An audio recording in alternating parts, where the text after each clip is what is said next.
Днес ви показвам един успешен експеримент за най-дълго време съхраняван от мен квас в хладилника.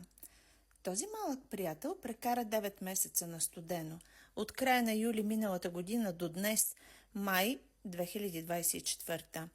При отварянето му се усети характерна кисела миризма, но в никакъв случай неприятна.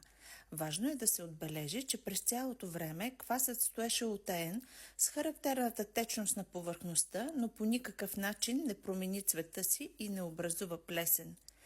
Веднага след първото захранване, което показвам в това видео, той се събуди буквално за една нощ. Последваха 2 нови захранвания, като след всяко едно той удвояваше обема си на стайна температура до 5 часа, което може да направи само един зрял и силен квас. По какво съдим, че новата закваска, която получихме, не е спонтанна, а е в резултат на добре култивирани бактерии? По ето тези хубави, равномерни кръгли балончета в бурканчето, които виждате.